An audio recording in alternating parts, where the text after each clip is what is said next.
We kick off the final week of the Simulation Football League's 19th season at Fatherhood Festival Field here in Canton, Ohio. And it's the Queen City Corsairs taking on their division rival in the Canton Classics. Hello everybody, Ethan Muslin here alongside my partner Rochelle Colston. This is a good matchup with two squads at 5 and 6. They're on the outskirts of playoff contention. They need a lot of things to go their way to even sniff the postseason. But this is a must-win situation for both of these squads. Yes.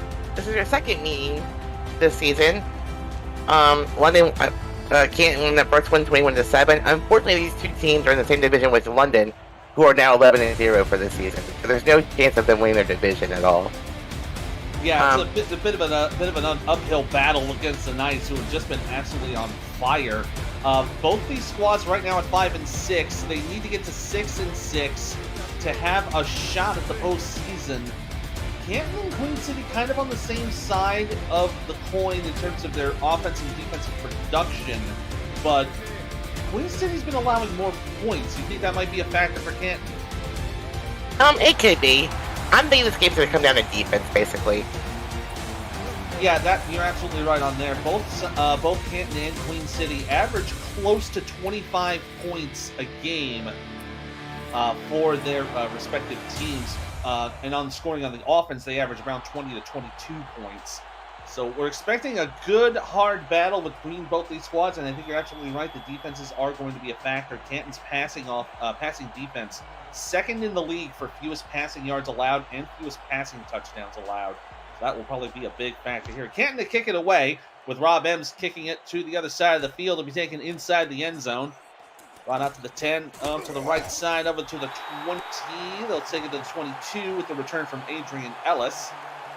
That will bring out the Queen City offense for the first time today, led by the former Portland Fleeter, O.J. Bruin, coming in with about a 70% average, about top 15 quarterback. Now, I spoke to Tom Welsh earlier. He thinks that he needs to get Jet Zero going early.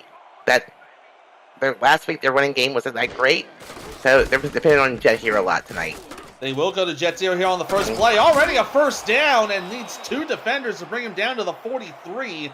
First play from scrimmage, it's a 21-yard gain and a first down. Wow, I couldn't have called that one any better. Yeah, that's a great run and play here. Gets to the outside, and yeah, it takes two defenders from Canton just to bring him down there. Looks like that was Mark Kronick and Evan Lacey on the play.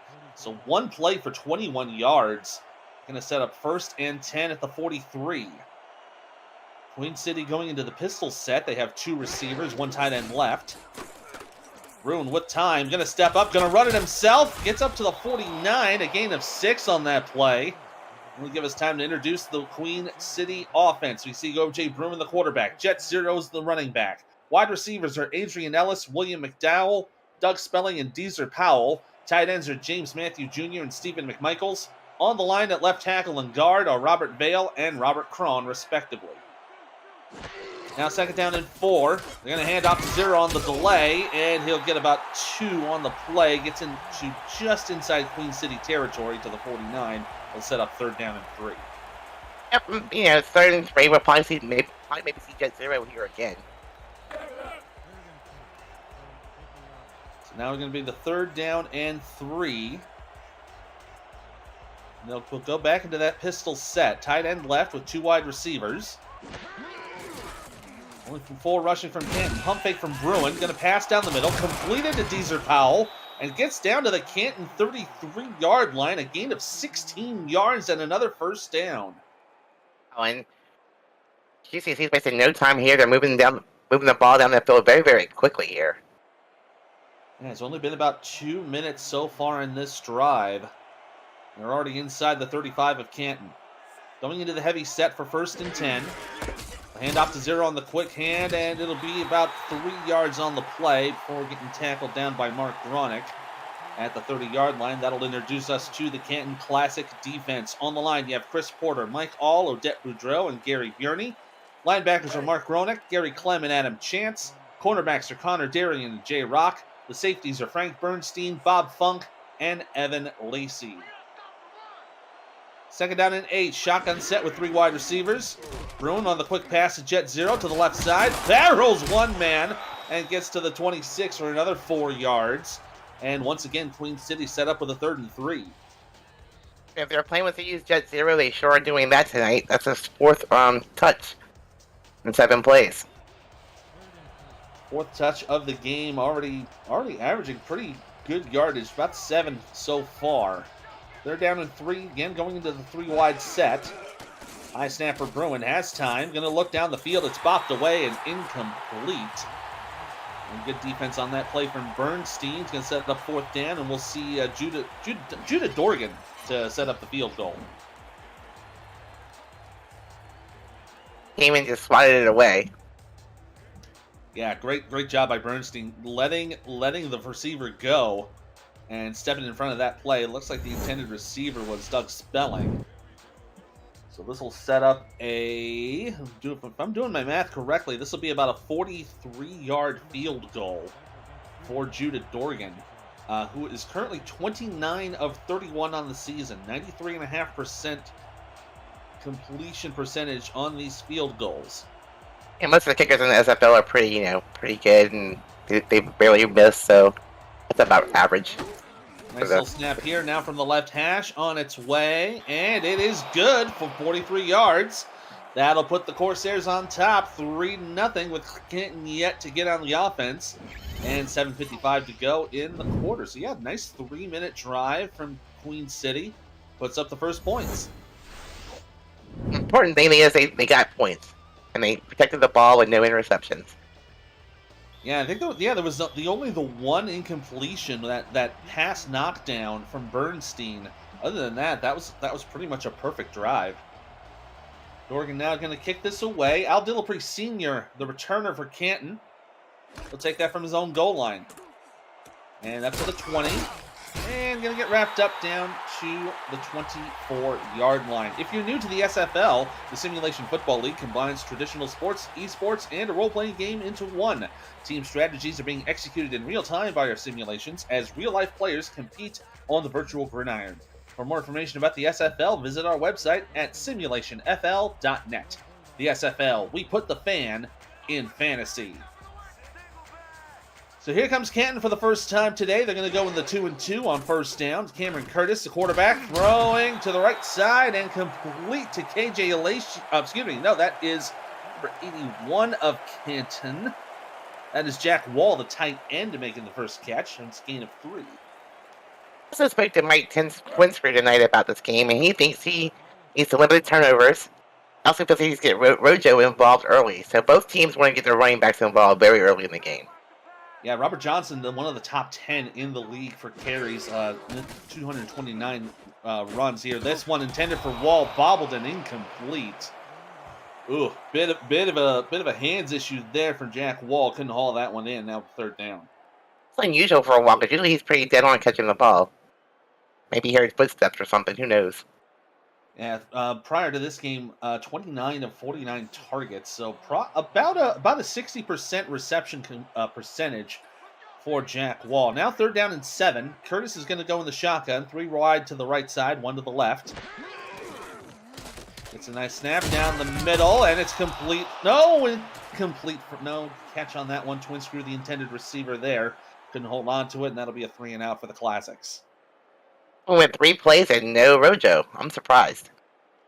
Yeah, going into the passing game for the first set of plays, which is a little difficult to see because Cameron Curtis is on the bottom of the SFL leaderboard in almost all categories for completions and attempts, and in the bottom tier for number of interceptions as well. But he does have 19 touchdowns, which puts him in the top half. Doug 6 punting this away, getting into the 36, and it'll be about a 4-yard return by Ellis. They'll set it up right at the Queen City 40. Pretty decent field position here for QCC. Yeah, it should be a nice drive here. Plenty of opportunities to move down the field. If they keep that methodical drive mentality going, that they did in that first drive should be another set of points in their future. Two tight ends to the left side here on the offset eye. Delayed handoff to Jet Zero. Going to get caught in the backfield for only be a loss of one on that play. That one being taken down by Odette Boudreau. She just got right in the hole and filled the gap. The first time they actually got Jet Zero here for a loss, so maybe the defense is finally seeing what the offensive plan is here. They're going to go into the shotgun here for second down. Nickel package for Canton. 3 wide receivers for Queen City. Bit of a low snap. Bruin throws to the left. Incomplete. Gary Clem was just all over the receiver on that play. Way to knock it down. Yeah, great coverage there by Gary Clem. I mean, you couldn't cover him any better than that. Well, you could cover him a little better, but then you get flagged for that sort of thing. That's true, too. That's he did the best he could, legally speaking. So that'll bring us to 3rd down and 1. They'll have twins to the left side. Canton pushing a little pressure. This will be a free play. Pass caught by Jet Zero. Going to get taken down to about the 42. So that will just end up going for naught as they'll take the 5-yard offside. Great job there. Taking the free play and trying to get more than 5, and didn't work, so take the penalty. And that one called against Odette Boudreau, the very same person we saw get that tackle for loss. She jumped on that a little early. So that'll be a free 5. It'll still be 3rd down and 6, though. Odette Boudreau's getting a little antsy on that line. Yeah, and can't blame her, too. She used to be a part of this team, this Queen City defense. Now she's facing them on the opposite side of the field. 3rd down and 6. 4 wide receivers on the nickel set. Pass from Bruin, incomplete. It looks like that was Ellis, the intended receiver there, and a nice coverage from Gary Clem. It's another 3 and out. They're playing a lot of this middle of the field with their coverage, and they're seeing where the ball's going and get right in front of the receiver and knocking the ball away. So good job on the defense there. That'll bring out Greg Morrison for the first time tonight. Hoping to hopefully flip the field and give a little bit of pressure to the Canton offense. Kick is away. Dillapre going to take it from the 22. Shakes one man, but can that get any further? They get about a 5-6 yard return to bring it up to the Canton 29-yard line. So let's introduce this Canton Classics offense as it takes the field for the second time today. Cameron Curtis, the quarterback. Robert Johnson, Chris Comisac are in the backfield. KJ Alacio, Kendra Hall, Al Dillapre Sr., and Mike Twinscrew are the wide receivers. Jack Wall is the tight end, and anchoring the center is the rookie, Girth Lord. Canton going 3 wide on 1st and 10. Queen City with the nickel set. Curtis from under center, going to hand off to Johnson. There's his first run of the day. And it ends up being a loss of 2 on the play. And a good tackle on there from Kappa Jones. Makes it 2nd and long. I think the defense was looking to run all the way. They saw Robert Johnson. They converged on him quickly and took him down for a loss. Now to 2nd and 12. Twins to the right side. Looks like there's a lot of pressure on the line from Queen City. Curtis throwing deep to the right side. There's a completion. Big catch to the Canton 46. Kendra Hall hauling in that reception, and it's another 1st down. That time, Kendra got behind the defenders, went up and got the ball. Perfect throw by Curtis there. Yeah, fantastic catch. Kendra Hall, one of the top receivers in the league, easily a top 20 receiver. Closing in on 1,000 yards for the season. That was target number 99 for her, by the way. So one more and she'll hit the century mark in intended targets. But I think the 1,000-yard mark will probably be a bit more of a feather in her cap. Hand off to Johnson here on 1st down, and it's another big hit in the backfield. This one taken in by King Jamal, the strong safety. Another loss of 2 for the Classics, and we'll introduce the Queen City defense. On the line is Andre Krim, Joseph Zabolka, Frank Stackhouse. Linebackers, Kappa Jones, Matthew Alvarado, and Orion Horace. Corners, Amar Bryant Jr., Ted Haynes, and Mike Jones. Safeties, Greg Gaines, King Jamal, and Savon Watson. Throw to the left side here for Curtis is completed. There's Kendra Hall's 100th target. gets it down to midfield for a 7-yard gain. It'll bring 3rd down and 5. At this point, their playbook's kind of wide open. They could pass. They could. I'm thinking maybe Kendra Hall again. Another out route would be perfect for another 5 yards. So now a 3rd and medium set. Curtis will have a shotgun. 3 wide to the right, 1 to the left. 41 dime for Queen City. Curtis down the middle. Pass completed. There's a 1st down. Down to the Queen City 35. 15 yards for Jack Wall. Time on offense, they flooded all the receivers to the middle of the field. Gave Curtis a bunch of targets in the middle of the field to throw to. And Jack Wall was just pretty much wide open in the middle of the field by himself. There we go. Yeah, great job getting in front of the defender, King Jamal. And took care of that great pass there from the tight end.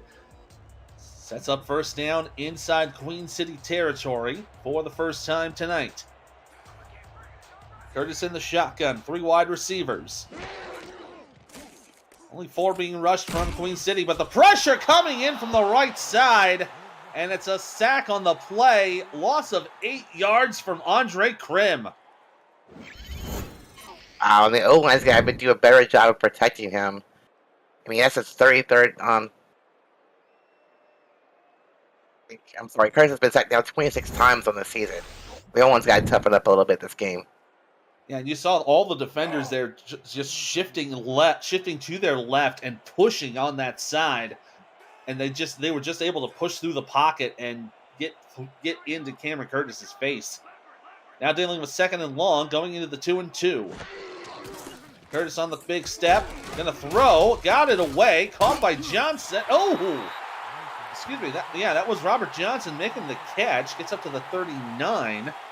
Got about 4 yards back, but not yet to the original line of scrimmage, so to bring up 3rd and long. I was surprised they went with a little out route to Johnson. I mean, they had a lot of yardage to gain back, and that wasn't quite enough. Sending up 3rd and 14. They're going to flip the receivers this time, and no one in the backfield. Curtis steps, going to throw left, has a receiver, it's intercepted! Picked off at the 15-yard line and immediately tackled on that play. Ted Haynes making the catch.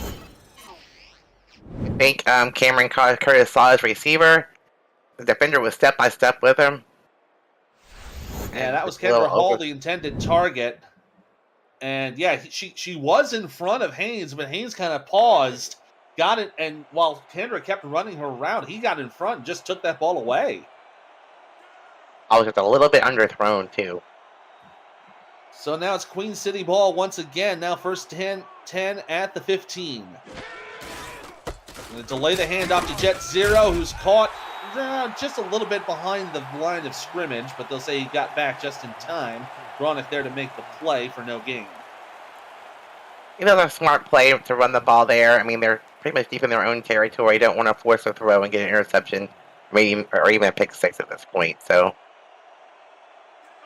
Yeah, any sort of turnover at this point is a boon for Canton. 2nd and 10. They hand it off to Zero from the passing formation. He gets to the right side and will get about 6 on the play. And he'll be a little slow to get up there after the tackle from Bob Funk. Now 3rd down and 4 coming up.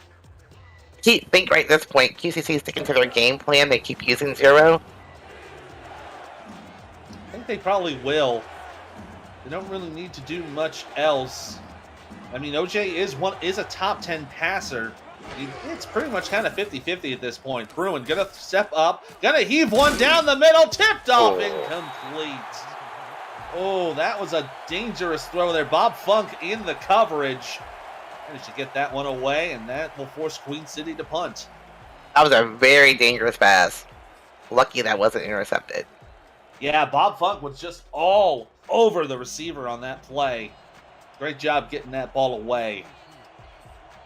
Will force the punt from Greg Morrison. This is a great opportunity for Canton to get themselves into plus territory here. Phillippe's going to call for the fair catch, though. He'll get it right at the 43. with exactly 1 minute to go in the quarter. The SFL Weekly Fantasy Contest is officially up and running. Think you can draft the best team every week while staying under the cap? Or maybe you just want to enhance your SFL experience. It's free to play with no season-long commitment, and a new contest opens every week on Tuesday night. Join now and show off your fantasy skills to the rest of the league. Contact Jack Wall, Stephen Hacker, or Hunter Norwood and join today.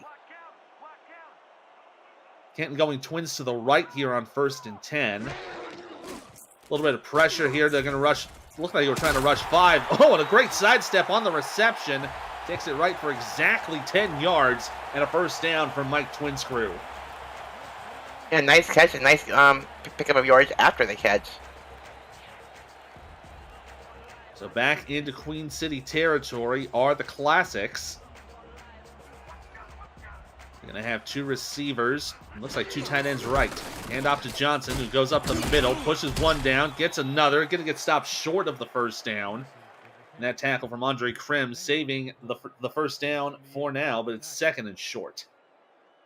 Stop by Robert Johnson, staying in the hole, avoiding a few tackles, and almost getting the first down there. Best run he's had so far tonight. It's about 2nd down at a ruler here at the 37. We'll see if they get the playoff before the end of the quarter. And they will. Hand it off to Johnson. He'll get enough for the first down, just enough to get to the other side. About a yard, or about a yard and maybe 3/4 of a yard, but it's enough to get to the 36.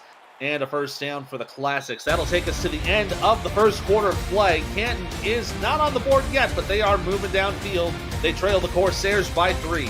You're watching the Simulation Football League, presented by APM Music on YouTube. That was a quick quarter. That was a very quick quarter. That was about a 20-minute quarter so far.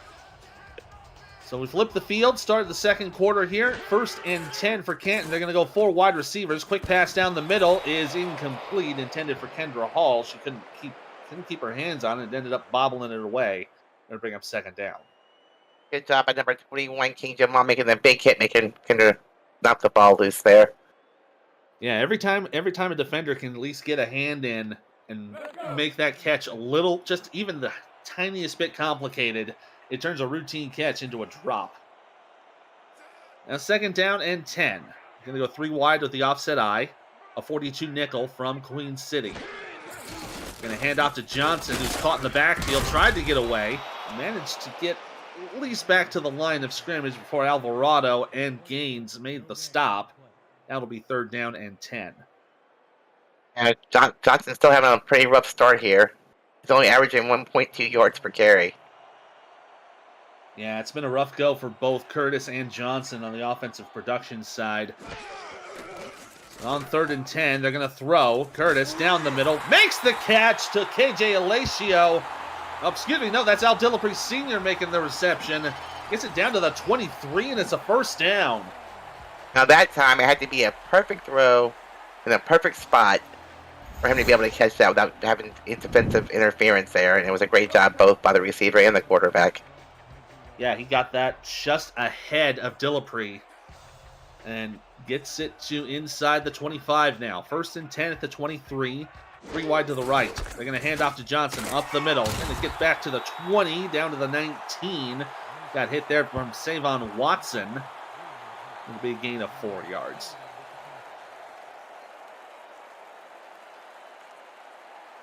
It's important for Canton to keep using Johnson. It's to keep the defense honest. They do. They really have to keep him on the field. Probably keep some passes going here. They're going to try for one here, but it gets swarmed down and brought down for the sack. That's Frank Stack. Looks like Frank Stackhouse was there to make the play alongside William Kidd. That time, I mean, Curtis kept looking downfield, ran out of time, and the defense just converged on him. Yeah, that was a bit of an unfortunate block there from Mika Biblis, the right tackle there for Canton. Just couldn't hold on to him, unfortunately. Now 3rd down and 12 from the 25. Cam from the shotgun, gonna throw down the middle, caught for a first down at the 10. What an incredible catch there from Mike Twinscrew. Now it's 1st and goal to go. And wow, I thought for sure he was going to take another sack there and get bleeped out of the pocket a little bit and just threw the ball straight to Twin Screw. Great catch. Great catch from Twin Screw with Kappa Jones right behind him, feeling the pressure, got that ball into his hands and held onto it. So now it'll be 1st and goal to go from just inside the 10. Offset eye with 3 wide receivers. Nickel pack for Queen City. Cam to throw, screens it out. Caught by Robert Johnson. Stays on his feet, gets close to the goal line. He's in! Touchdown, Wow. Canton! What a great run by Robert Johnson. I thought they had him behind the line of scrimmage. He broke a couple of tackles, kept moving forward, kept his feet going. Wound up diving into the end zone. Let's take another look at this one. There's the screen pass. Shakes one, got around Amar Bryant. That was great gains on the first tackle attempt. Shakes that, got around Gaines, and then, yeah, Matthew Alvarado was there to make the tackle, but Johnson, with the awareness, just getting that ball across the plane. He's a very powerful runner when he gets moving forward. He's hard to bring down. Absolutely. That drive, 10 plays, 56 yards, finishing in the 10-yard touchdown from Robert Johnson. This will be the extra point attempt from Rob Ems, the former LA Lycan. Good snap hold, and the kick is up and through. Canton now takes a 7-3 lead with 8:35 to go in the second quarter. So Queen City gonna be a bit on the back foot now for this next drive, but still plenty of football left to play. Yeah, we got a long way to go here. Yeah, we're not even halfway through the second quarter, so there's still plenty of time to get back into this. This won't be anything like we watched on Thursday night in here at a real stadium that shall not be named. The return now on the way from Ellis, going to get up to about the 23-yard line. You think we're going to see a lot more of Jet Zero in this drive? That seems to be what they're trying to do here tonight. And I would think so, yes. And they're only, 4 points behind. Not panic time yet. Yeah, it's not panic time anytime yet. But yeah, they're probably going to need to get Jet Zero to get a little bit better production than the last game they had against Seattle. They only produced about 2 yards a run. That's not going to help. A nice little shoestring tackle from number 75 of Canton. That's Bierney making the play.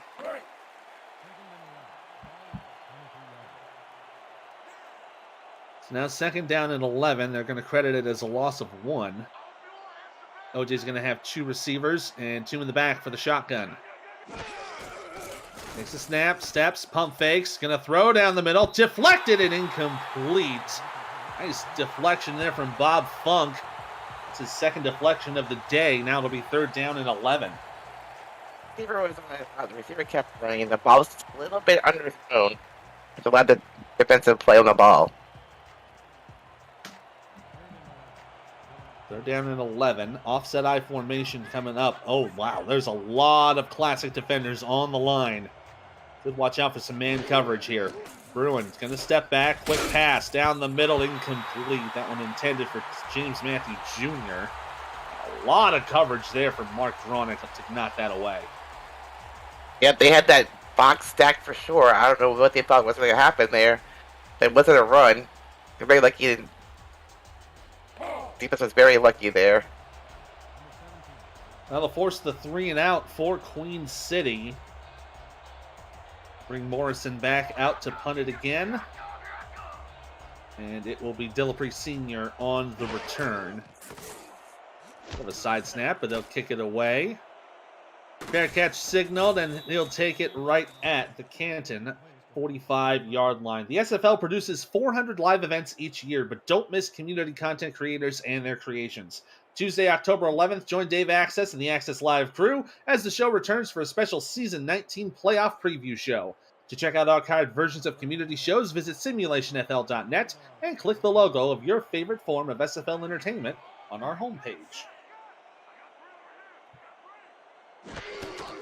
Curtis from the shotgun on 1st down. Quick throw to the left side. Incomplete. Nice coverage there from Greg Gaines. And that will knock that away. Intended for Kendra Hall.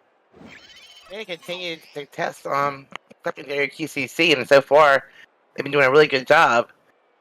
on those medium to long passes. Absolutely. They're doing a great job on the coverage. So far, 3 deflections and an interception for Queen City. 6 pass deflections for Canton. Both of them doing very well defending the football from the air. Second down and 10. 3 wide receivers in the offset I. Nickel pack for Queen City.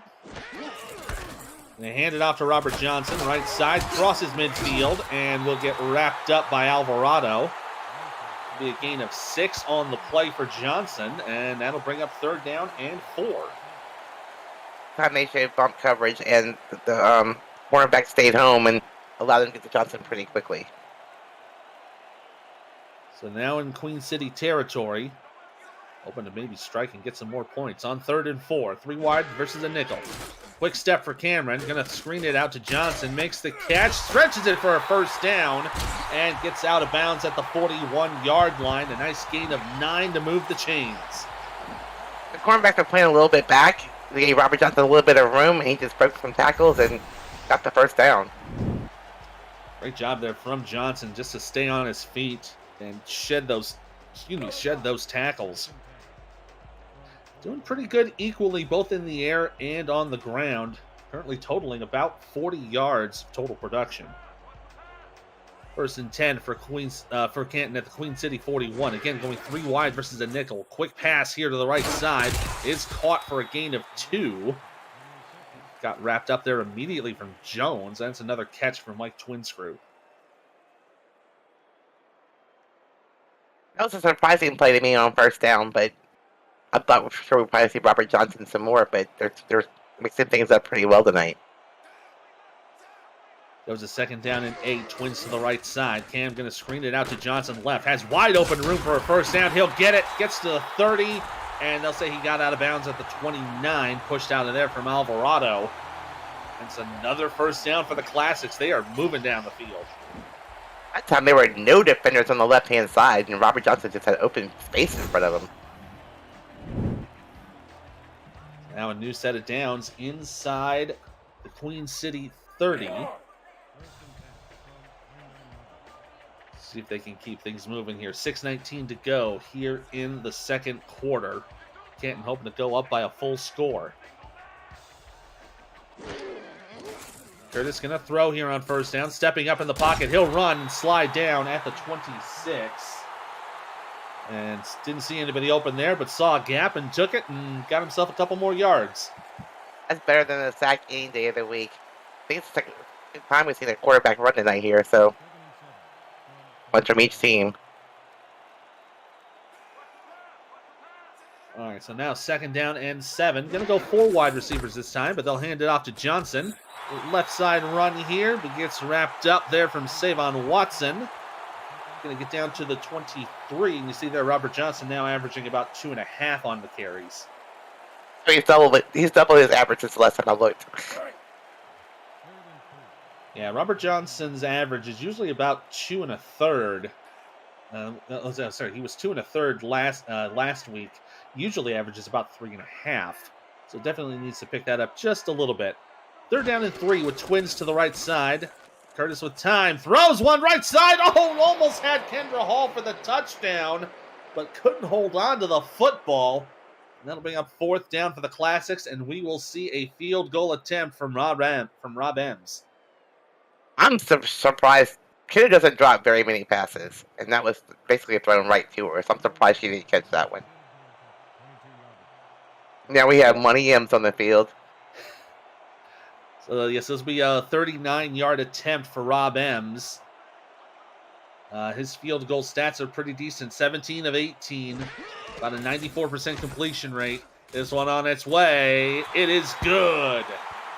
That'll put Canton up by a clean 7. They'll now lead it 10-3 with about 5 minutes to go here in the first half.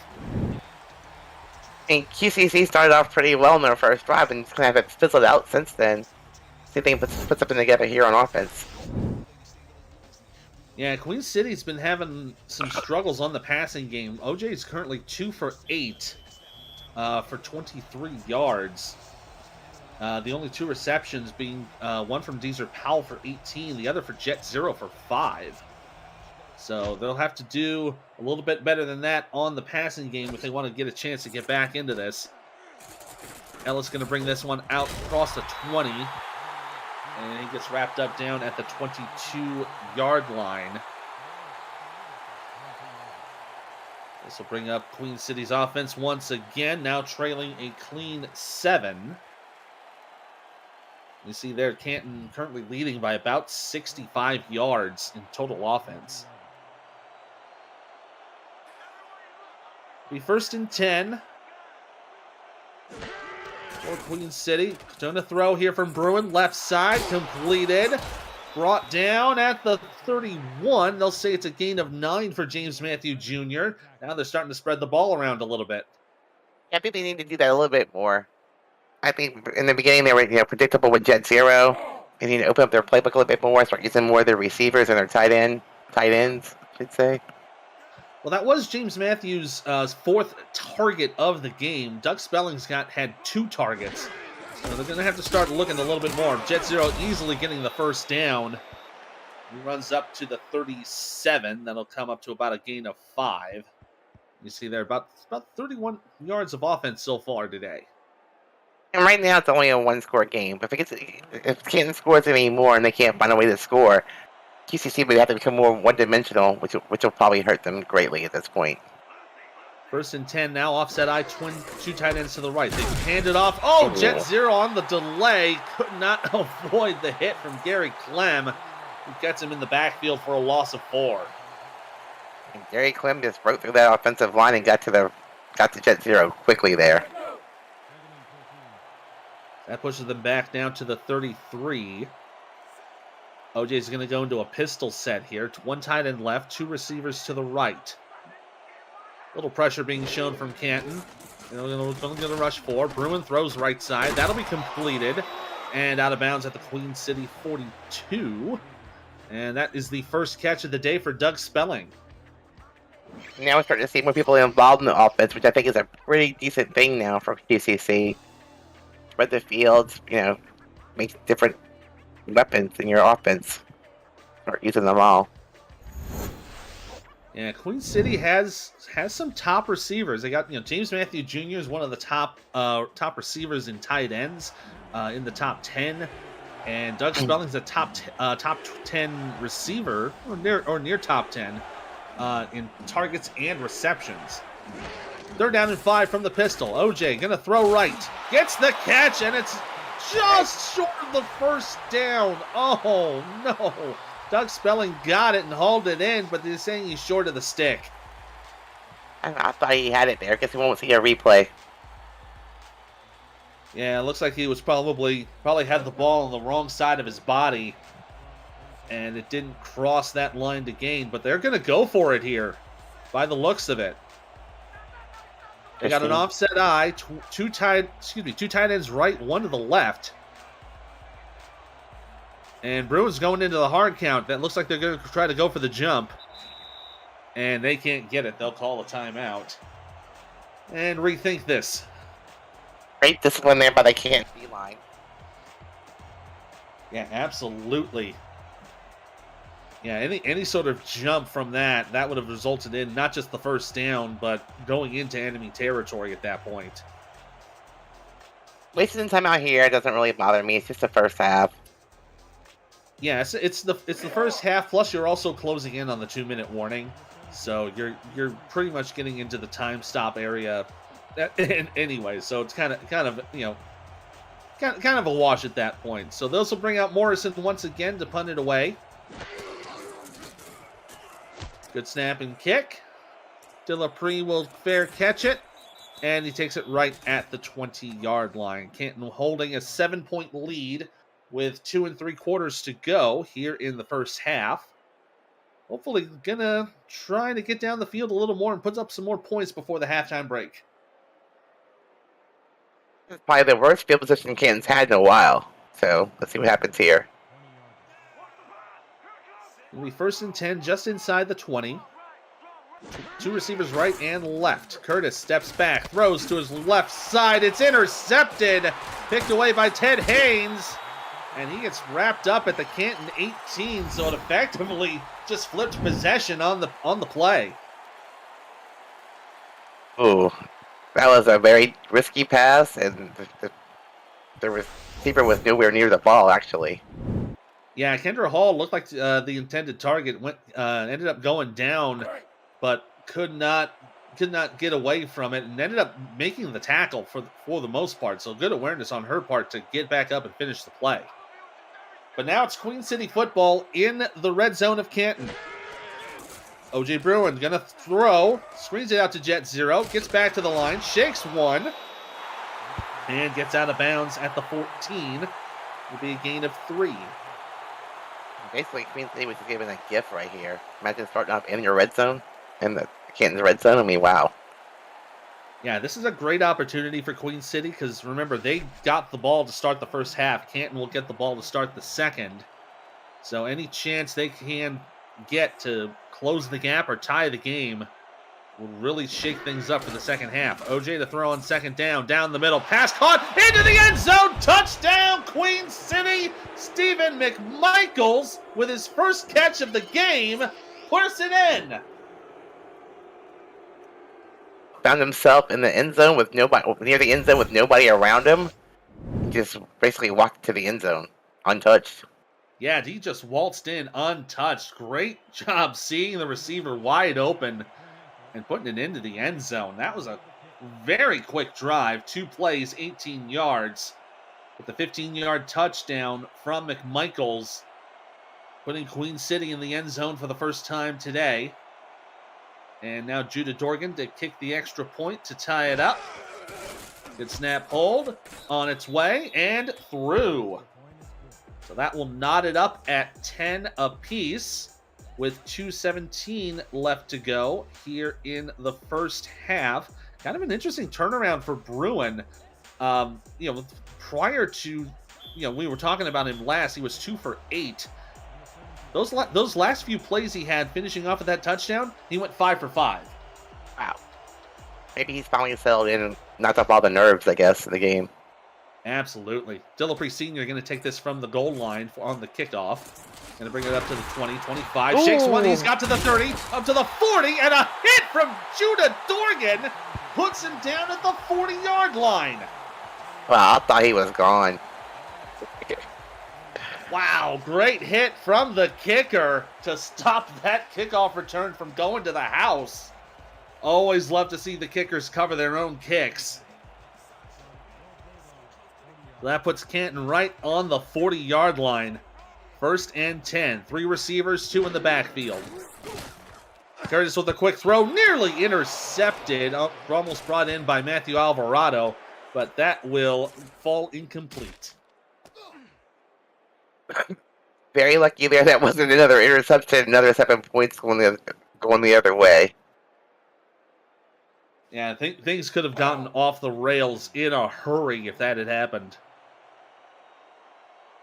It's going to be 2nd down and 10. Curtis will have 2 receivers left and right. The old Chuck Woolery with Johnson in the backfield. Curtis is going to throws the pass down the middle, and it's completed down to the 44. Kendra Hall getting another reception to add it to her resume. That time he threw the ball in heavy coverage once again, but Kendra was able to hang on to it, and wow, nice throw, nice catch. Yeah, it got right into the face of Greg Gaines, and that's going to bring us to the 2-minute warning. 2 minutes left here in the first half. Canton is looking to take the lead before they get to the halftime break. You're watching the Simulation Football League, presented by APM Music on YouTube. Back to back to here in this 2.5 minutes. Yeah, it's been an explosive end to this first half. Now 1st and 10 at the Queen City 44. Handoff Johnson goes up the middle. Has room on the right side, and there he goes. Down to the 30, up to the 20. Shakes one and gets batted down at the 15-yard line. Oh, man. Robert Johnson, if he had shaken that other tackle, he probably would have been gone. Great job by Canton, spreading that defense out, creating a big old hole for Robert Johnson to run straight up the middle of the field. And like I say, he was 1 tackle shy of being in the end zone. So now 1st and 10 at the 15. Twins to the right side. Two tight ends to the left. Free play here for Curtis. Throws it out left side. Johnson's got room. Wide open down the 10 and down to the 7. Got absolutely smacked down by Greg Gaines. This is going to be a tough call. Do you take the free 5 or do you take the yards?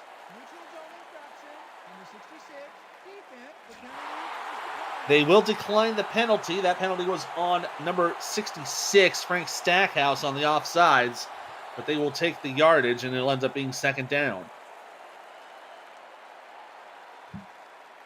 I say give it to Rojo one more time. Yeah, he's been doing pretty well so far. Currently up to about 50 yards of running for this game. He's averaging just a hair over 5 yards a carry. Second down and 2. And they will hand off to Johnson. He gets wrapped up on the right side, but he gets free, and he gets into the end zone. Touchdown, Canton. Oh my God, they had it behind the line of scrimmage. He bustled his way through that one tackle. He just kept moving forward. Like a little bowling ball, knocking the pins away. Yeah, here's the run again. Shakes one, gets around another, and shakes that third one. Man, oh man, Robert Johnson just shedding people like crazy and pushing his way into the end zone to get that score. Finishes off a 5-play, 60-yard drive, finishing in that rough and tumble 7-yard touchdown. That'll bring up Rob Ems to kick the extra point. Bit of a high snap, but it is up and through. That'll make it 17-10 Canton with a minute 16 left here in the first half. And again, still plenty of football left to play, but the advantage right now is on Canton. They will get the ball to start the second half. They would love to hold on to that lead. How many points did somebody score within 3 minutes here? It's been like a wild into the second half, second quarter. It has been. It's been a crazy little run here. These the first drive with the Queen City touchdown, as we get the return here from Ellis up to the 23. It's been, so the first drive from Queen City started with 2:38 to go in the second. So we've only had in game time about a minute 25 seconds, and we've had 2 touchdowns. Now QCC has a ball back. Let's see what they do here. So Queen City with the football at their own 23. Going to go offset eye, 2 tight ends left, 1 receiver to the right.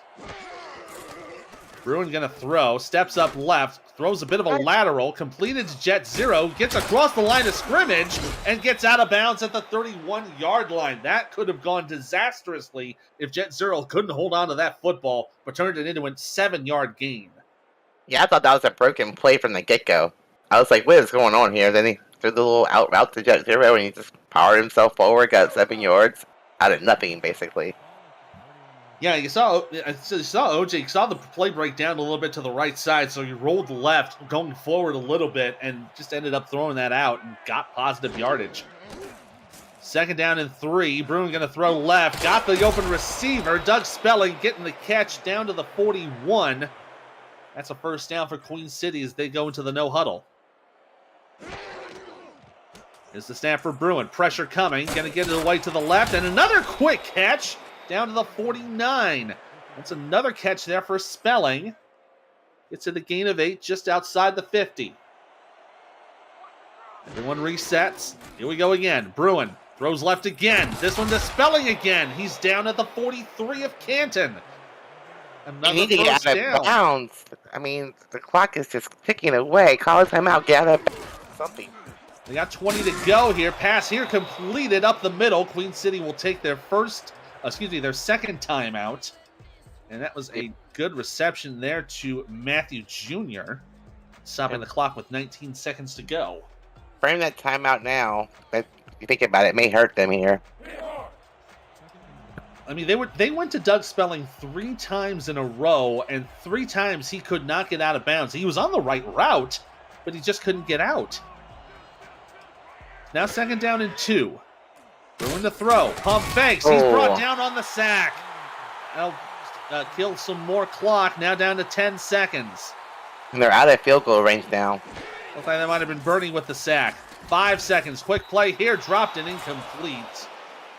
4 seconds left on the clock. Ronick there to deflect it away. We're probably going to see a Hail Mary attempt here on 4th down.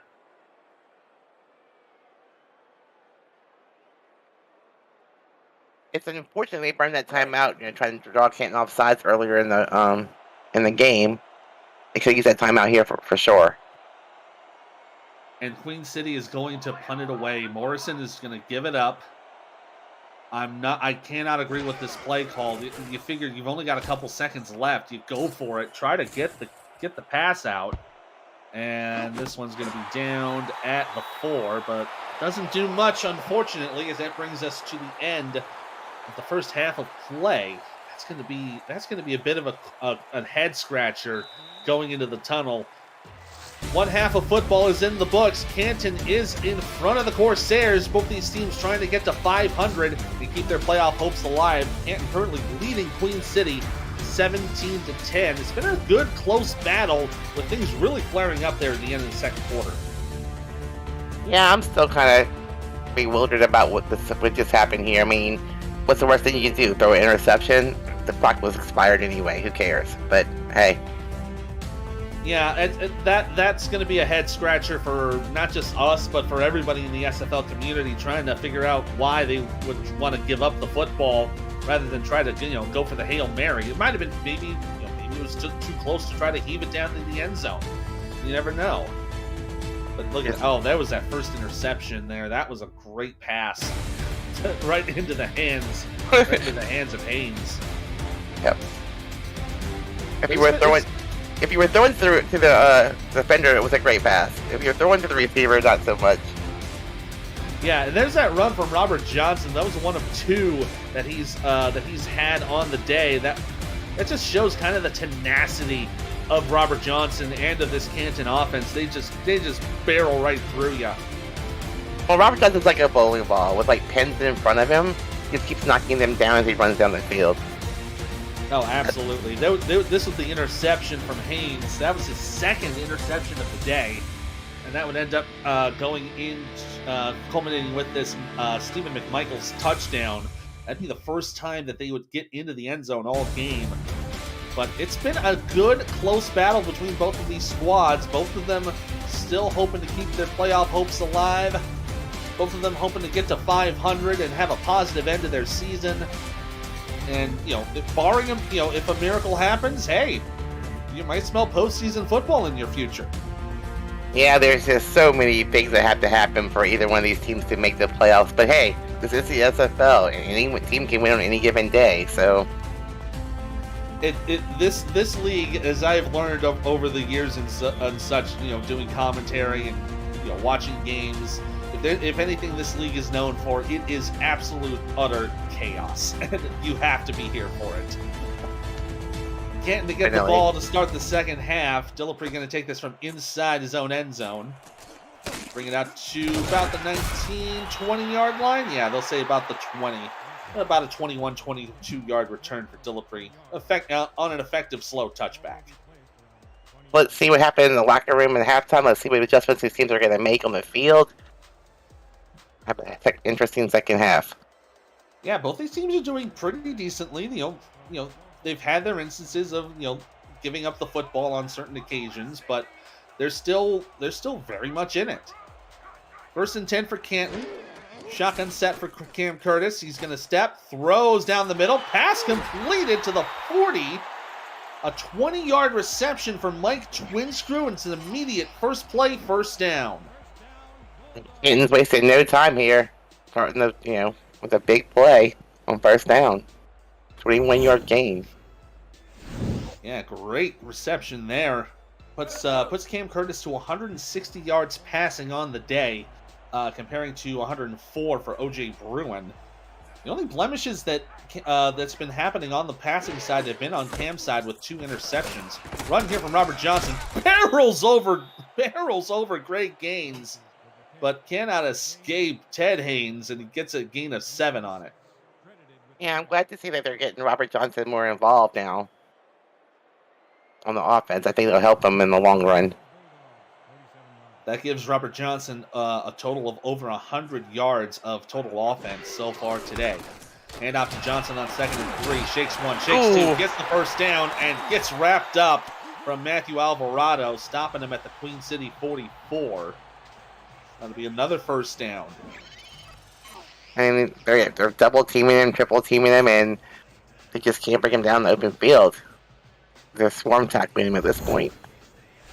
Yeah, you saw Orion Horace first to go down, then Mike Jones, and then Alvarado was able to wrap him up and bring him to the turf. So new set of downs for Canton. Curtis will have 3 receivers left, 1 to the right.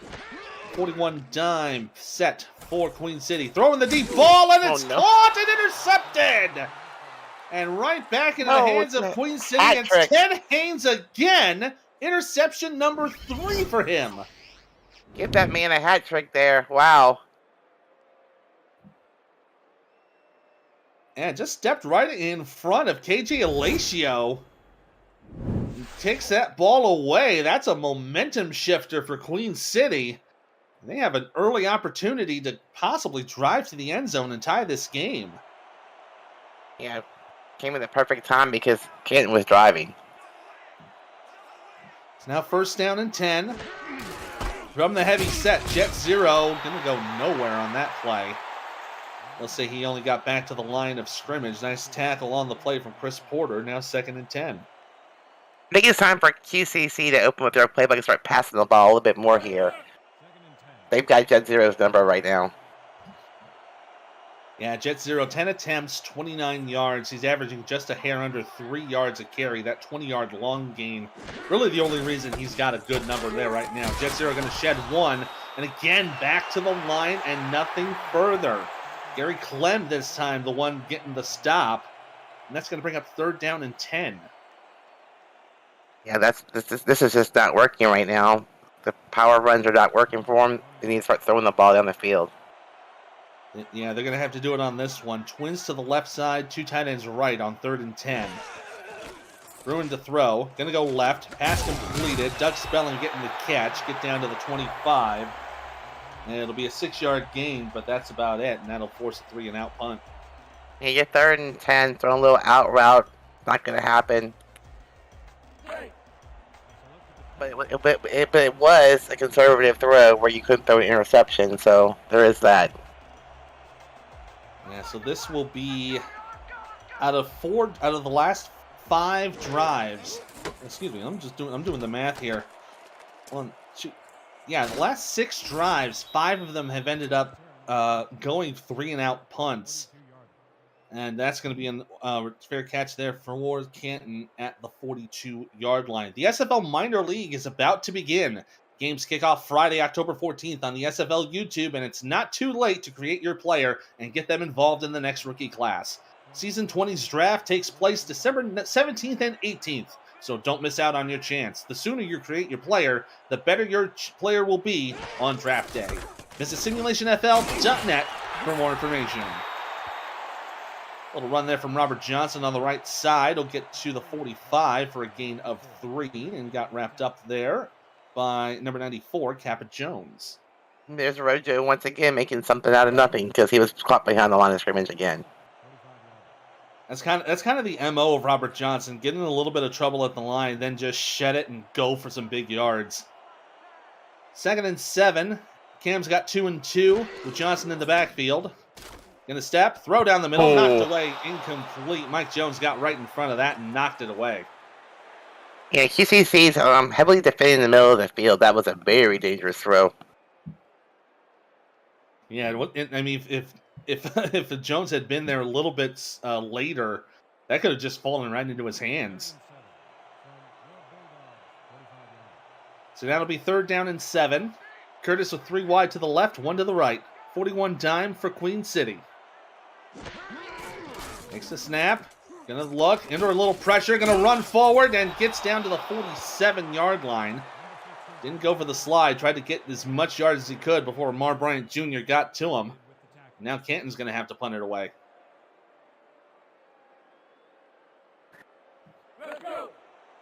Let's see if they can get deep in their own end zone now.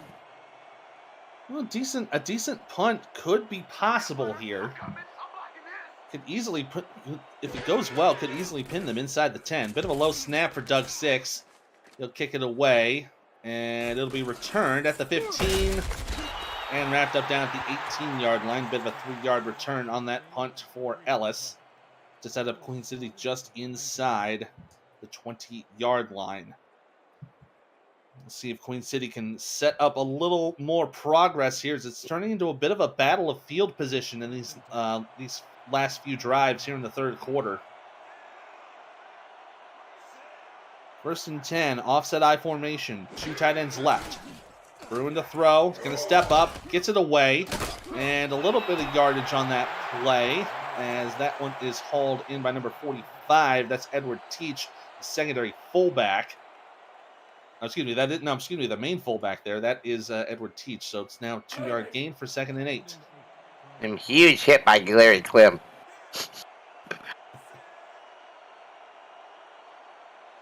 Let's see. Bruin's going to have the pistol set. 2 receivers, 2 in the backfield. In a little bit of trouble and gets taken down. It's a loss on the play. It's being a loss of 5. They're going to record the sack for number 75, Gary Bierney. And the O-line just kind of broke down. He shut his tackle and got right to the quarterback there. Yeah, he got around the left guard there, Robert Crone, and once he got around, he had an easy pickings there. Now 3rd down and 14. Bruin in the shotgun, three wide with 2 to the left. Canton going into a nickel pack. Quick pass here to the right side, caught and out of bounds goes Doug Spelling. Pretty much gets back to the original line of scrimmage, but nothing doing on that drive. Queen City again forced to punt on 3 and out. Second time on 3rd and long that we've seen him do that little 5-yard out route, which I don't understand, but now you gotta be careful. You're punting from your end zone. Yeah, by the looks of it, it seems like it's designed to go on that short route and then cut up, but you just can't get anybody to cut up fast enough. Morrison to punt this away, in a little bit of trouble, but gets it off. And this will be fair caught by Dillapre at the 45-yard line. Visit the SFL website at simulationfl.net for info about the league and its 28 teams. All the places you can watch live games, plus links to apparel from Sector 6 and SFL mini helmets from 97 Sports Promotions. See all the league records, team stats, player leaderboards, the rankings of the next class of SFL talent, and so much more. SimulationFL.net, your home for everything SFL. Right now, Canton's winning the game, and they're winning the field position game, so look at this. And another shed tackle there from Robert Johnson, but gets hit by the second defender, and only going to get about a yard on the play before Alvarado took him down. If I was Canton at this point, I would just keep pushing Robert Johnson up the field. You got a 7-point lead, they can't really find an answer for him. Yeah, I think you're absolutely right there, because right now the main enemy is time and field position for Queen City, because if they get in, they need the opportunity to try and score and tie the game. Johnson's going to go to the right side, going a little backwards. Oh my God. One tackle, got back to the line, and managed to turn it into a 1-yard gain. Alvarado again saving the play. Boy, that could have gone disastrously, but Johnson turning that negative into a positive. It should have been a 7-yard loss. Instead, it's a positive gain. Don't ask me how he did that. Yeah, it's a net plus of about 8 yards on that play. So now to 3rd down and 8. Curtis with 3 wide to the right. He's going to throw deep to the right side. Intercepted! Oh, man, that's the 4th interception of the game. This one's the first one for Mike Jones. At least it's not Ted Haynes again. At least they quit throwing at him. Yeah, it looks like that was Mike Twinscrew, the intended target. And Twinscrew never saw the ball. He never turned around. No, it looked like that was a bit of a. Do you think that was a bit of an underthrow by the looks of it? It was an underthrow. The receiver had no idea it was coming. Maybe he was off his route. I mean, I don't know what happened there. But Twinscrew wasn't even looking in the direction of the ball. He was still running down the field. So now it'll be Queen City with decent field position to start their next drive. Twins to the right side on 1st down. Bruin throwing down the middle. Nice completion inside Canton territory. Good catch there from Doug Spelling. He's been really racking up the catches today. He sure has, and they've gotten away from 0 a little bit, which I think they need to at this point. They need yards, and they need to use the clock to their advantage, and not run the clock down since they are behind. Yeah, they are behind. They're now inside Canton territory. They need to get in the end zone to tie the game. There's still 1 quarter of football left after this one, so still plenty of time. But the closer you can get, the better. Hand off to 0 on 1st and 10. It's going to go nowhere. And that was a good stop on the play. Oh, and we have an injured Canton player on the field, and that is Adam Chance. Oh, no. Oh, man. Yeah, Adam Chance, the rookie, and looks like he went down. Let's take a look at what happened here. Yeah, you might have stretched something on that turn. I'm not entirely sure what happened on that play, but that's gonna bring down the defense of Canton just a little bit. And when we get an update on Chance's injury, we will give it to you as soon as we can. So now 2nd down and 10. OJ's got a 3-wide set in the shotgun. Bit of a low snap. Gonna float it, and it's incomplete. Almost right into the hands of the defender. That was Frank Bernstein who nearly picked it up. Yeah, that was a little scary for me too. I said, "Oh no, another interception." And that would have been the first one for OJ Bruin. He hasn't been much productive. He's only got 131 yards of passing, but that 1 touchdown keeps him at a 94 QBR so far. 3rd down and 10, shotgun set, 3 wide receivers. Bruin with time, throws to the right, knocked away, incomplete. Has a good deflection from Jay Rock to keep it out of the hands of Ellis. That's his 3rd target of the game and no receptions. Problem here is, yes, Canton's thrown 4 interceptions, but QCC hasn't taken advantage of any of them except for once. Yeah, the only one they've had is the one that ended up with the touchdown. So, looks like they will have Morrison out to punt once again. But this is a great opportunity for Queen City to pin Canton down in their own territory. The first time tonight, actually, I think. Because Canton's had a pretty good field position all night. Yeah, I think Canton's farthest back start has been about their own 20. Kick is away from Morrison. And it'll be returned from about the 15 and brought out back to the 20. So, again, no worse field position than they've had before. We'll set up Canton right at where they would have had for any old touchback there. Yeah, it seems like QCC is having struggling on the offense right now. They haven't scored since within 2 minutes of the 2nd quarter, so we'll see how Canton sets up this drive. 3 receivers left, 1 to the right here on 1st and 10. Curtis from the shotgun. Takes the snap, gonna throw left, has a receiver, gets it open down to the 24. And looks like that is Kendra Hall making the catch. That'll be for a gain of 4. I like this play on 1st down. 4-yard gain's nice on 1st down. Now you got 2 more chances at it. That play seems to work really well. Down to the 24, 2nd and 6. And Curtis again is going to be in the shotgun. He'll have 2 and 2 with Robert Johnson right there beside him. Gonna throw. Right side, complete for the 1st down. Twin Screw gets it, takes it down to the 33. And got caught there from Mike Jones, and enough for a Canton 1st down. It's important you stay in bounds because if you're Canton, you want to run this clock as much as you can. You have a 7-point lead. QCC is struggling on offense. I just do this little 5 and 10 yard dink and dunks all the way to just run the clock completely out of the 3rd quarter. It's probably the best thing you can do right now is to try to give as little time as possible to Queen City. Johnson here moving up the middle. There's the injury update from Adam Chance. So he sprained his wrist. He'll be done for the day, unfortunately. Just tape it up, put him back in the game. As someone who has sprained either their foot or their wrist, I can tell you right now, it's like you are either going to be on the shelf for a couple of weeks, or you just wrap it up, put it on the couch, and you're better tomorrow. It's one of those weird things. 2nd and 7 for Cameron. He's going to throw right side, and he'll get the completion for Kendra Hall. It'll be about 2 on the play. and getting brought down from Horace. And now 3rd down and 4 coming up. You just sprained your wrist, you can still play. But remember, you have to use your wrist to help tackle a player. If you can't do that, then, I mean, it's probably better that you rest it up. 3rd and 4 for Cameron. He's going to throw right side. Intercepted! No. Oh, my goodness. The catch from King Jamal. Interception number 5 for Cameron Curtis. Oh, that's going to be a tough one to look at. If you look at this game and you had told me that Cameron Curtis would throw 5 interceptions and still be winning this game, I tell you were crazy. That is incredible there. That makes it 37 career interception 37 interceptions on the season for Cameron Curtis.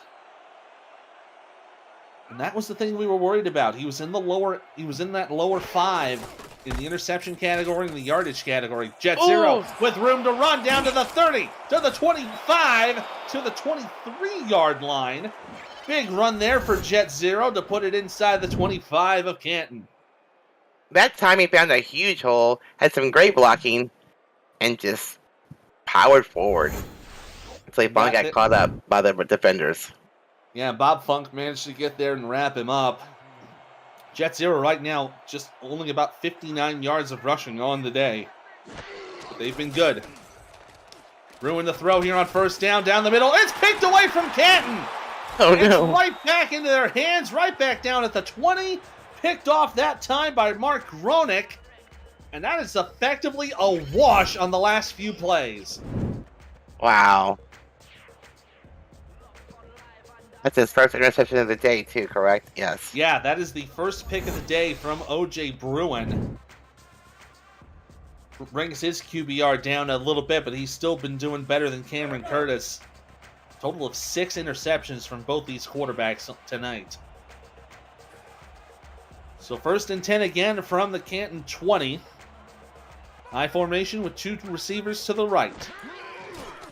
Curtis going to throw. Has some time. A little bit of pressure. Gets it to the left side. Knocked down. Incomplete. Nice double coverage on that play, especially from Alvarado. He's been a workhorse this entire game. And kudos to the O-line there. They gave him plenty of time to throw the ball. And I thought it would be a great pass and a great catch, but just dropped the ball on the reception. There's Matthew Alvarado. He's been having himself a day. 6 tackles, 3 assists, 1 deflection. Been the workhorse of this Queen City defense so far tonight. 2nd and 10. Johnson going to the left side. He's caught in the backfield. A loss of 2 on the play. Frank Stackhouse there to help make the stop with Andre Krim. That time, the defensive line broke through and got to Robert Johnson right away before he could get himself moving forward. Got about less than a minute to go here in the 3rd quarter. This will probably be the penultimate play of the 3rd. 3rd down and 12. 3 receivers left. 1 to the right. Time pack for Queen City. Quick step for Curtis. Going to throw left side. Tipped and nearly intercepted again from Ted Haynes. He almost had his 4th. Well, Ted Haynes is having himself a day. Oh my goodness. Yeah, he is having a day. He nearly took down a 4th interception. But he's been the main key towards Queen City staying in contention in this game. If I was Canton, I'd quit throwing the ball at him. I would just avoid that side of the field altogether. So Doug Six to kick this away. Taking at the 45. Trying to cross midfield, and Ellis will just barely get there. And it'll be a relatively short field for Queen City to finalize the 3rd quarter. If you're QCC, you're getting the ball at midfield, you have to somehow get some points out of this drive. Oh, absolutely, because you're going to the end of the 3rd, coming into the 4th. This is going to be a tough one here, and Queen City has not had many drives going for many plays. Their longest one so far has been 5, and then ended up in the punt.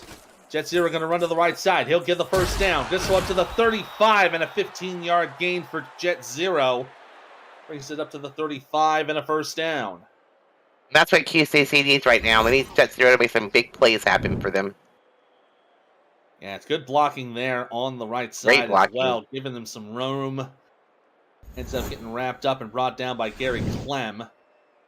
And that is going to take us to the end of the third quarter. Time for some 4s, some 12s, some 86s, 68s in the chat, everybody. We got 1 quarter of football left to play and one last quarter for the season for one of these two teams. Classics lead 17-10 over Queen City. And Jack's data has us over at 48.5. I don't think we're going to get anywhere near that before this end of the game, but been pretty low scoring so far. Yeah, it's kind of getting to about the average that we've been seeing from both of these offenses. OJ Bruin's going to throw down the middle here for first down. And that's a nice catch on the play from Deezer Powell. His second catch of the day brings us to the 24 and another first. Deezer Powell's been pretty quiet all day long. Yeah, absolutely. And kind of going back to the average, Canton 22nd in the league with about 22 points per game on offense. Queen City 26th in the league with 20 flat on the dot. Pistol set for 1st and 10. OJ Bruin going to pump fake. Has some pressure from the left side. Hitting gets taken down for a loss of 5. Brought down at the 29-yard line by Mike All. This is the first time we've called Mike All's name tonight. Welcome to the game, sir. Yeah, he just managed to slip the seam there on the lineman and wrap up the quarterback and bring him in. So with the 5-yard loss, now it's 2nd and 15. Bruin in the shotgun, 2 receivers, 2 tight ends. Gets the snap away. Gonna throw one right side. Oh, incomplete. Doug Spelling couldn't get a hold onto it. It fell out of his hands there for the 3rd and 15. Great play by the defender there. Knocked the ball out of the receiver's hands. Queen City gotta try to get a little bit closer here. Can't really settle for the field goal here. You'd still be down by 4. It's putting your time. You don't panic yet, but you need to get some points on the board at this point. Yeah, get some points because there's still a little bit of concern here. 3rd down and 15. Bruin pump faking, throws away, and that's right to the fullback. Can't even get back to the line of scrimmage, unfortunately. And that's going to bring up 4th and 16. And yeah, this will bring out Judah Dorgan. He'll try a 47-yard attempt. This is like the 3rd drive in a row where we've had 3rd and long, and they go to this like little 3 or 4 yard out route. That time they didn't even get a yard out of that. So they got to find a different play on 3rd down. So Dorgan will kick from the right hash. And yeah, this will be about a 47-yard attempt.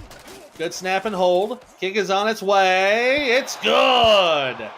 Queen City gets a couple more points. They now trail 17-13 with 9:23 to go here in the 4th quarter. APM Music is unrivaled music to bring your stories to life, inspiring every production with the world's most robust and constantly refreshed music collection, state-of-the-art technology, and world-class customer service. APM Music is the official soundtrack of the Simulation Football League. To explore their library and to find the perfect tracks for your projects, visit apmmusic.com. That was, in fact, the longest drive for Queen City. 6 plays, 20 yards, finishing in that field goal. Dillapre going to take this from inside his own end zone. Up to the 20, shaking a couple of players, but going to get wrapped up down to the 25.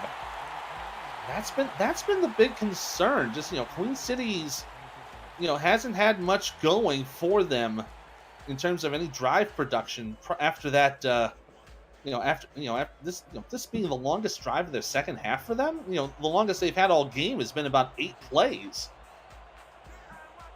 Thank goodness their secondary is playing lights out. They really have been. So Canton now with the ball, 1st and 10 from the 25. Curtis throws deep left side, caught by Kendra Hall. She's got room to run at the 30, 20, get to the 10, to the 5, into the end zone. Touchdown, Canton. 1,000 yards for Kendra Hall. Well, that time, Kendra Hall got behind Ted Haynes and made him look silly. I mean, he's been all over the field, deflections, interceptions. That time, Kendra Hall won the battle. Yeah, I saw Ted Haynes was on the behind spot. So yeah, the ball just got right in front of Kendra Hall. She got the room, she got the jets, and she was gone. Basically just ran around him. Yeah, one play, 75 yards, finishing with that touchdown. And Kendra Hall surpasses 1,000 receiving yards on the season. Congratulations, Kendra, on hitting that 4-figure mark. Yeah, I don't think Ted Haynes even saw the ball thrown. His back was to the receiver. Rob Ems kicks the field goal up and through. That now makes it 24-13 in favor of Canton. Now 9:09 to go here in the fourth quarter. Someone called the Inland Empire. If you're QCC, you may want to start worrying a little bit. You have 9 minutes and you're 2 scores down. Yeah, so now you're down by 11 points. It's a field goal and a touchdown with a 2-pointer to tie the game. You got to at least try to get in the end zone on this next drive, as Ellis will bring it up to the 22-yard line. Does your team have 6 wins or more this season? One of these teams will. Then you still have a chance to make the playoffs. What are those chances? What are your potential first-round matchups? Who will you be cheering for on the league's final day of the regular season? Join Commissioner Cameron Irvine and his Scenario Show crew Saturday night, 11:15 Eastern Time, for a breakdown of the remaining 16 playoff scenarios live here on the SFL YouTube channel. I'll be on that show. Looking forward to it. Should be a fun one there. I know I'm rooting for a few teams to do things right, as Doug Spelling going to get this catch here to the 25. It'll be a 3-yard gain for 2nd and 7. Yeah, I feel bad for that for Cam, because there's so many different things that can happen. There's so many teams, their schedules and their records are so close, it gets kind of crazy. It really is. I mean, we were kind of talking about it pregame. There's right now, before the game's even started, there's about 16,000 plausible scenarios, and there's no way we could possibly go through all that by ourselves. As Bruin tried to throw that one away, and it's incomplete. Pressure there from Rudette Boudreau. Going to bring up 3rd down and 7. Job getting rid of the ball that time. It's better than taking the sack any day. Absolutely. At least save yourself a little bit of yards to keep yourself afloat.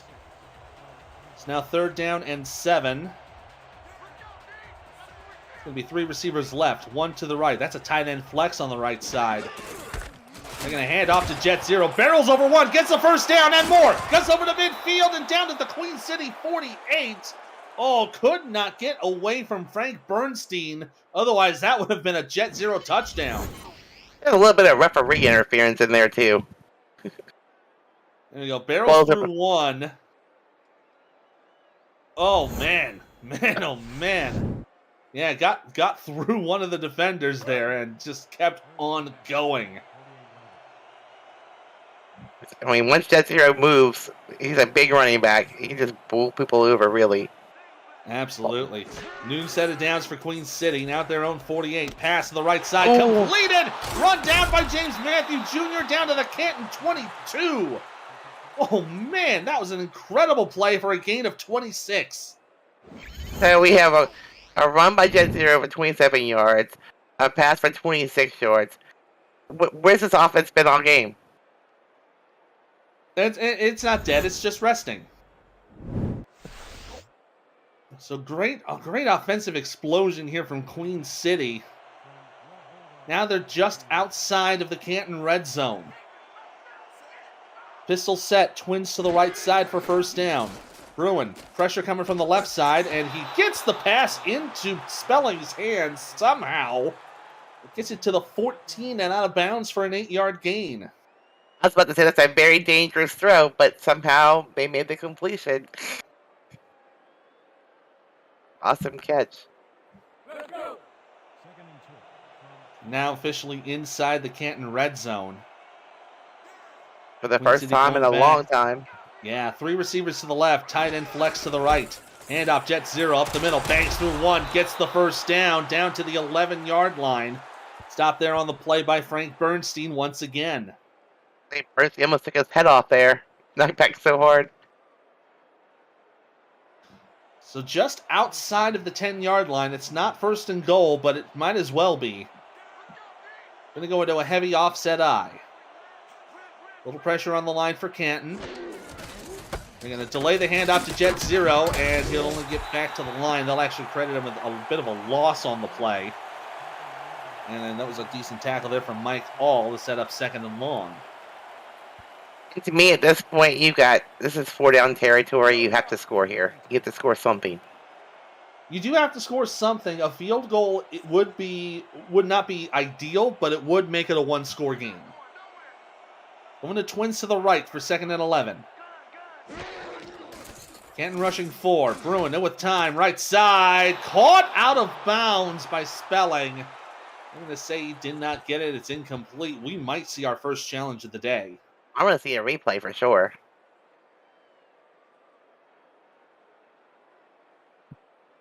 Or not. Like they are not. Yeah, they're not going to review it. We were kind of sitting here anticipating the red flag to come out, but no, it looks like they know that he was definitely out there. So now 3rd and 11, offset I.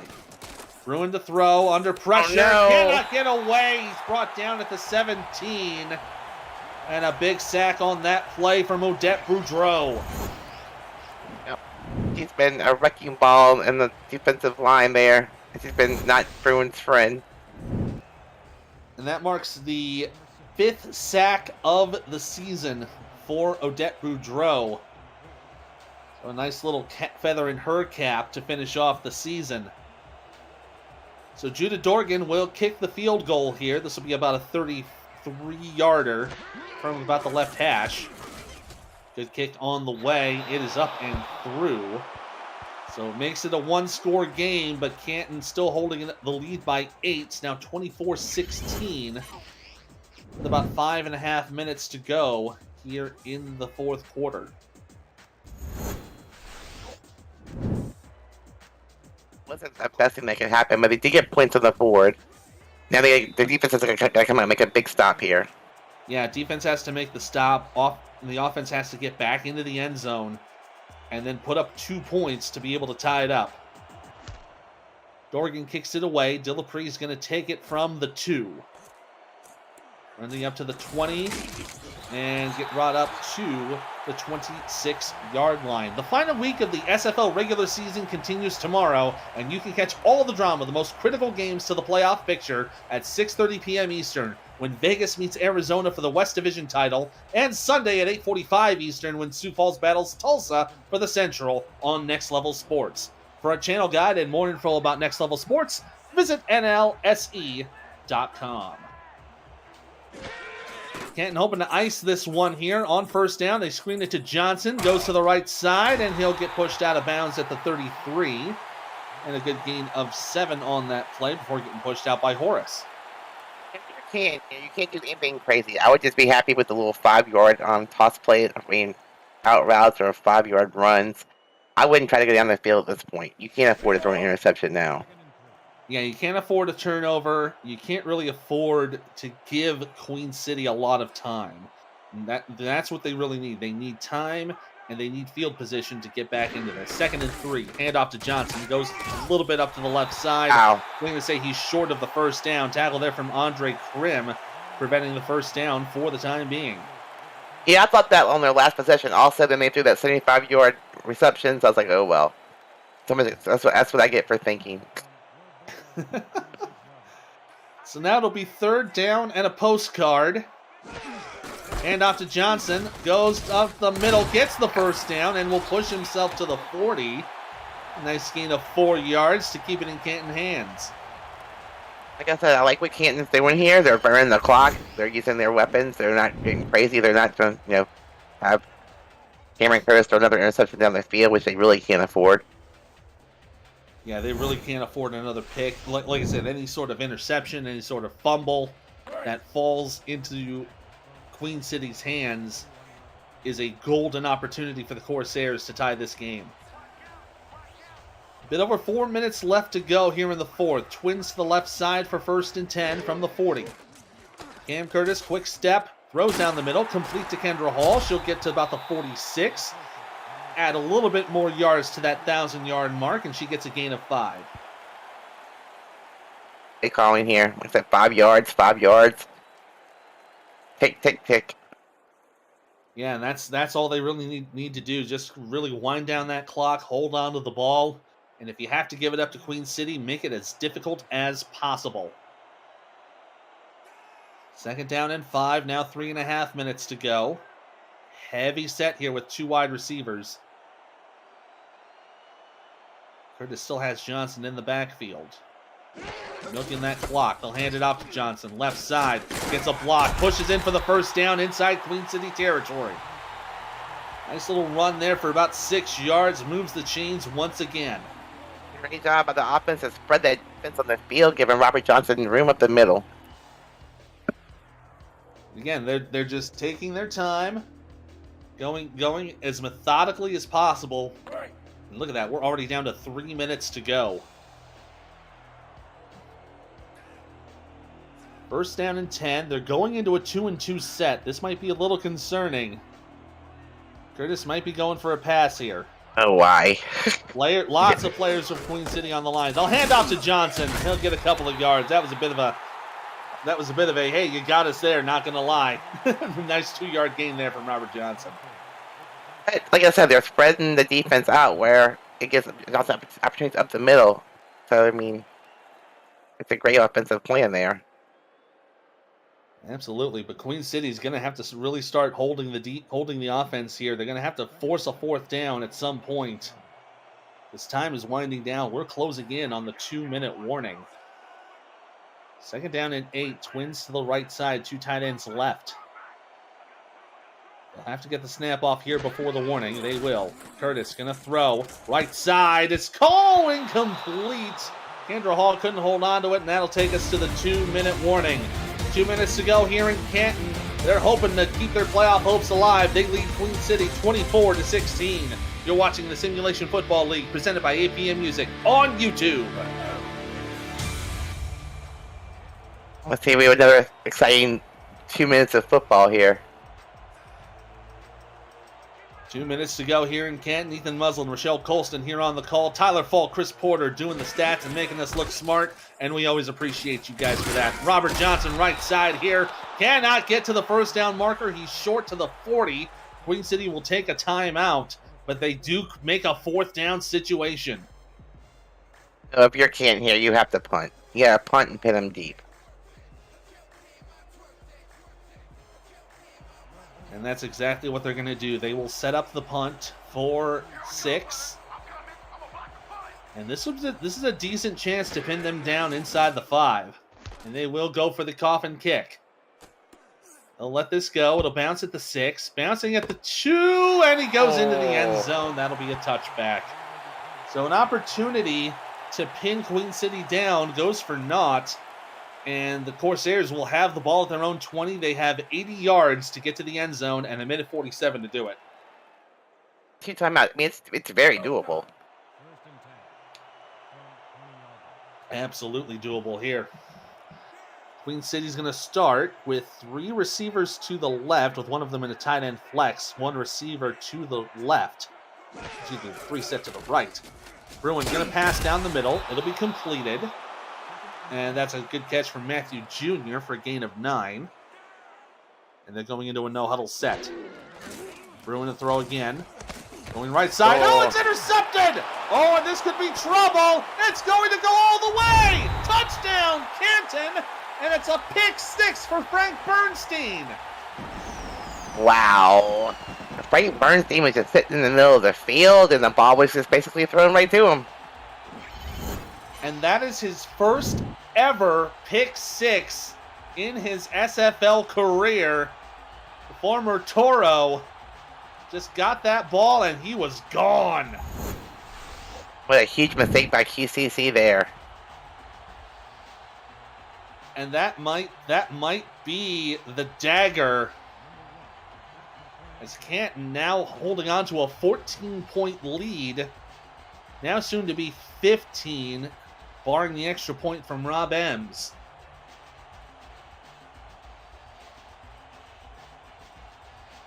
That marks the 7th interception of this game as the kick is up and through. Canton now leading Queen City 31-16 with 1:27 to go here in the 4th. 7 interceptions on this game, 5 of them from Cameron Curtis, 2 of them from OJ Bruin, and that last one might just be the one that ends Queen City's hopes of the postseason. And the difference in the game is, I think, Canton on the turnovers has, made them pay off. UCC has it, except for the one touchdown. Ellis going to bring this one out from inside his own end zone. He'll take it to the 22-yard line. Queen City's got a lot of work ahead of them. They've got a minute 23 to do it. They're gonna have to get an onside kick now. They gotta go down the field. They gotta score. They can try for 2 or not. Probably won't, because they'll probably want to save that for the last one.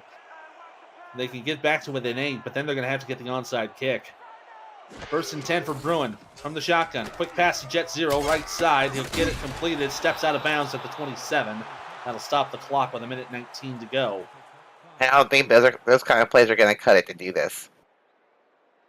Yeah, it killed off about maybe 5 seconds or so. But yeah, you really got to go a little further downfield. Maybe go for about 10 or 15 yards on those kinds of receptions.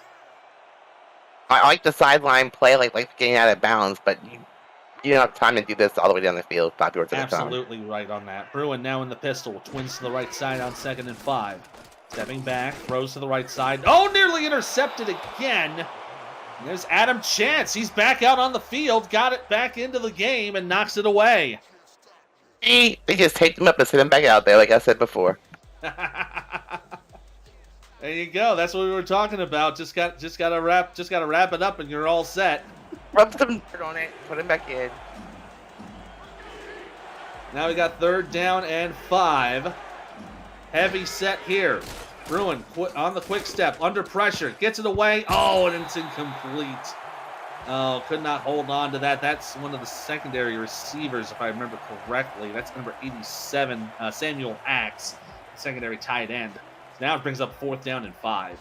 I was about to say 4th and ball game. If they convert here, the game's over. Yeah, it absolutely would be. Now, 4th down. They got to get to the 32-yard line to keep this drive moving. Otherwise, it's basically game over. Bruin changing up the play. 8 seconds on the play clock. They got to hurry. Now down to 5. They get the snap in time. Pass right side. Caught, and it's not close enough. They say James Matthew Jr. was short of the 1st down. It'll be 1st down ball, Canton on the turnover. Yep, and Canton's already in field goal range, so. Yeah, Canton already in field goal range. Chance to make this a 3-score game and basically end it. But I'm not anticipating that. Yeah, they're just going to go into a victory formation here. Burn the timeouts for Queen City. Well, thank goodness Cameron Curtis is not going to throw the ball again. Yeah, I don't blame you on that. It's been a rough season for Cameron. Those 5 picks now put him to 37 total on the season. One of the more higher numbers in the SFL. But he'll still have a lot of work ahead of him for next season, barring any shenaniganery with Canton getting into the playoffs, and it's still possible. You know, we're not discounting it, but there, like we said, a lot of things have to go right for Canton in order for them to get into the postseason. They are effectively the most outside team looking in right now. Yeah, we'll know a lot more tomorrow night on the scenario show. So there's so many moving parts. Yeah, like we said, when we started this show, we were talking about over 16,000 possible scenarios, for teams to get in, and we just wouldn't be able to understand them all, let alone figure them out. As looks like it's going to be 6 going to kick this away and try to burn down as much clock as possible. It's like Carolina's beating Charleston over there in the game on the other game on YouTube, so they're in the 4th quarter there. Yeah, that's a tight one there. A pretty decent matchup there. Both squads having a bit of a struggling season. Carolina also 5-6, hoping to get to 500 to get themselves an opportunity to get in. Doug 6 is going to kick this away, and they'll let this punt go at the 9, down to the 5, to the 3, to the 2, to the 1. Oh man, they're going to say it's picked up at the 2-yard line. A phenomenal punt there from Doug 6. Going to put Queen City pretty much on their keister for these last few plays. So 17 seconds and a whole football field to go to score. Yeah, so but if this were to hold, and likely it will, Canton will go to 6-6 and have to pray for a lot of things to go their way as this pass is completed down to the right side. And there's Adrian Ellis with his first catch of the entire game, going for 9 yards. So Canton now going to 6-6. Queen City going to fall to 4-6. Still in excuse me. They go to 5-7. I can math. So a 5-7 season. Still an improvement from last season when they went to 4-8. And Bruin's going to throw here on second down, completed to Jet Zero, who will go out of bounds pretty much at the line of scrimmage. But Canton, though, a 500 record for their inaugural season. I mean, you got to figure they're going to pat themselves on the back for that. Yeah, even though Mike Twinsker would disagree with you, he thinks they should have a better record than this. They did. Yeah, I will agree with that. They had a couple of close calls that that things could have gone their way. That game against Indianapolis was a tight one. And I know they had a little bit of trouble in the early going.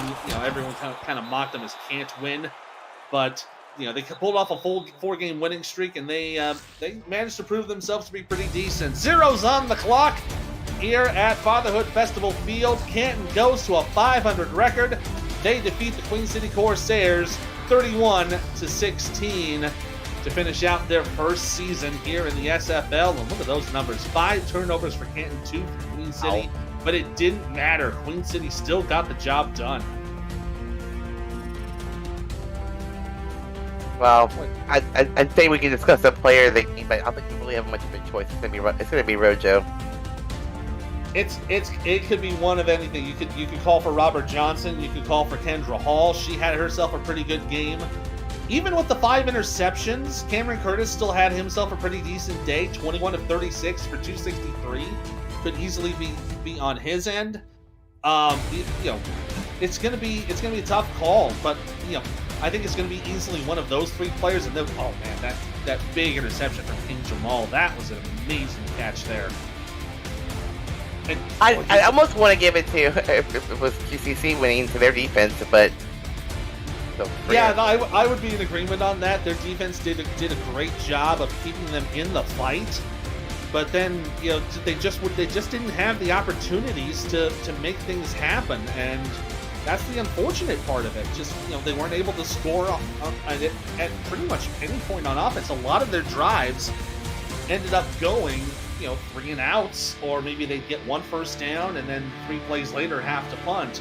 And the score on the upper left side of the screen is also final. Carolina has defeated Charleston 20-14, and that's going to be an interesting situation now with Canton at 6-6, and now Carolina at 6-6. Now the playoff machinations start to get into motion, and now we're going to have to start doing a lot of math to figure out who's in and who's out. Yeah, head-to-head, strength of victory. It comes down to a bunch of different scenarios. And there's that touchdown from Frank Bernstein, his first of his career, and that was the score that iced the game. So, if anything, he would be the player of the game in that respect. But I got to give him props for sure. Player of the game honors go to Robert Johnson. 22 attempts for 98 yards and a touchdown, 45 receiving yards and a passing touchdown, over 140 yards of production in the air and on the ground. Congratulations, Robert Johnson, player of the game in this final game of the inaugural season for the Canton Classics. That's going to do it for us here from Ohio. Once again, final score: Canton 31, Queen City 16. Canton goes to 6-6, and now they got to start praying for things to go their way. For everyone here at the SFL, for my partner, Rochelle Colston, our statisticians, Tyler Polk and Chris Porter, and for our producer, Commissioner Cameron Irvine, my name's Ethan Muslin. Stay tuned to the SFL YouTube. More games are coming up in just a couple of minutes. Up next is going to be Jacksonville and Atlanta, and Seattle and Portland. Those could be some implicating factors. You don't want to miss those. We'll see you next time.